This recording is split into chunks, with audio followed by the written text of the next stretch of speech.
But Auburn, man, they're putting their name in the mix here for a lot of different options at the quarterback position. We have different crystal balls coming in, different visits. You have a young stud waiting in the wings, Deuce Knight, which we'll talk about him in a minute. But let's break down what's happening at Auburn right now in terms of the quarterback situation as they're trying to get that position right. Yeah, you look at Auburn, they were famously did not look to the portal to try to add some talent to this room last offseason. Stuck with Peyton Thorne, did not have the season that they hoped to have. Thorne's numbers actually were not terrible, but you look at the offense, 23.6 points per game against FBS competition. That's 96th in the nation, 40th in passing yards. Actually not bad. 8 yards per attempt, which is 26th in the nation. They ran the ball pretty well, but where we ran into a problem was the red zone scoring percentage. They just had a lot of red zone struggles, 124th in that category. And we talk about red zone scoring. So much of that's about your quarterback, his ability, his decision-making with those tight windows, his ability to run if he has that ability, just the ability to finish those drives with points. That's what separates quarterbacks that can make a splash play here or there, maybe make a chunk play between the 20s, but not able to finish it like a great quarterback can. I think that really hurt Auburn. They're in the mix for a lot of names, different types of names. So you wonder, are they just throwing numbers at the problem? Are they doing kind of like what Atlanta Falcons did this year in the pros with Michael Penix and Kirk Cousins? And just really 4 names that you look at here as potential options. They've had backups transfer out, so the room is almost going through a clean slate here. 4 names in the mix at Auburn with the departures of Peyton Thorne and others. Yeah, you see here Maalik Murphy, who his name's been in the mix at a couple places now. He's going to be visiting this week. And then this is an interesting one to me here. Jackson Darnold. His name's been tossed around at Mississippi. Jackson Darnold, you're pulling to me. Oh my goodness, you're pulling to me. I just pulled a D money. He loves to jumble names around. I just did one pretty badly there. Jackson Arnold, excuse me. So he's another guy in the mix here in this quarterback carousel, I'll call it. So he's another guy who got a crystal ball. So you have a couple guys with crystal balls. He's visiting this week. And just, a lot of interesting things in motion at Auburn with a stud coming in next year in Duce Knight. Yeah, I mentioned Hank Brown, the backup leaving. So he's training to Iowa. I should note that is the reporting on Auburn's backup quarterback, Hank Brown, who did have snaps as a starter this year. So Jackson Arnold, been linked previously to Mississippi State with his offensive coordinator, Jeff Lebby. He's visiting Mississippi State on Friday. Auburn on Thursday. We're recording this on Wednesday, so his visit to Auburn is tomorrow. Look at the stats, 1,400 yards, 12 touchdowns, 3 INTs, 40 for rushing yards, 3 touchdowns. Obviously, the issue at Oklahoma, the receiving corps decimated, yet your top 5 receivers injured at one point. Offensive line, one of the worst in the country, certainly one of the worst in the SEC. You look at Hugh Freeze. Hugh Freeze has had success with different types of quarterbacks, with athletic quarterbacks, the dual threats that can certainly throw first, but have running ability. Jackson Arnold's a guy that fits like a glove in that system, assuming everything else is right around him. You have great receivers, certainly much better than you had at Oklahoma. Cam Coleman, number 1 on that list, should be an All-America candidate last year. So if you look at Auburn's situation, even with the struggles, it is better than what you had at Oklahoma for Jackson Arnold, and better what you would have at Mississippi State, where you've had receivers leave in the portal and you only won 2 games last year. So Auburn, of those 3 schools where he's leaving and then the other schools considering, to me is the best situation for him if he wants to go in that direction. But of course, his offensive coordinator, Jeff Lebby, at Mississippi State. And then, as I mentioned, the other guy who's in the mix in that situation, Duce Knight.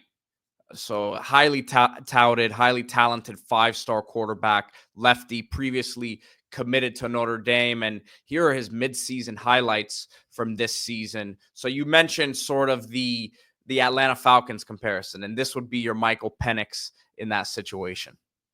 Absolutely. And there's a few other veteran quarterbacks that we'll talk to in a second, but this guy is the one that is most intriguing to me. I saw him at OT7 in Tampa. which was only throwing. There was no running involved in that 7-on-7 circuit, and he threw the ball well. He was probably the best quarterback there just from a passing standpoint, certainly the most physically impressive.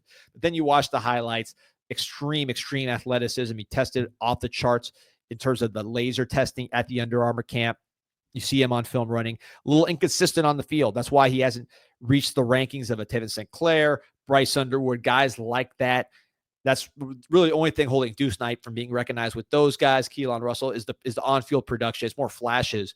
But coach like Hugh Freeze can do a lot with him, especially if he has a veteran quarterback to sort of build up Deuce Knight, the Pat Mahomes style, while the veteran quarterback holds it down. And again, it's not just Jackson Arnold that you're talking about, who has multiple years of eligibility. You also have other names in the mix, including somebody who's visiting Auburn right now in Maalik Murphy. Yeah, and here's some more footage from recently here of Deuce Knight. And we'll get to Maalik Murphy now in just a second. As we talked about Maalik Murphy last show yesterday in terms of his decision to leave Duke. Obviously was previously at Texas. Before that was a big recruit coming out. What do you make of that potential fit there with Maalik Murphy as he's going to be visiting this week? So he's actually visiting today on Wednesday. So Jackson Arnold tomorrow at Maalik Murphy today. Very productive when you look at the numbers. Almost 3,000 yards, 26 touchdowns. The INT is a little high, 12 INTs. Won 9 games. Would have had a chance to win 10 games if he stayed for the bowl, which he's not. Darian Mensah commits to Duke. We'll talk about that here in a second. I know there's some questions in the chat we'll get to. But Maalik Murphy's a solid option, strong arm. Maybe the stats don't reflect the consistency because there was some inconsistency there. But if you're comparing him to Deuce Knight, Jackson Arnold, and then Ashton Daniels, who we'll get to in a second, he's probably the most pocket-first quarterback of this crew, really more of a passing quarterback than a dual threat. But if you pair him with a Deuce Knight, you could have Deuce Knight almost playing that Tebow role where he comes in, has a chance to run, and then Maalik Murphy is your thrower. Whereas with Jackson Arnold and Ashton Daniels, again, who we'll talk about, you want those guys running. Those are running quarterbacks, true dual threats who could absorb contact and get you yards with their legs. Ashton Daniels, you mentioned him, a guy who would be coming over from Stanford. He's played a lot the last couple of years. His stats, I don't think, are going to do anything to wow you. Guy originally from Buford, Georgia. So where does he play into the equation here? Again, by the numbers, hasn't shown as much as these other guys.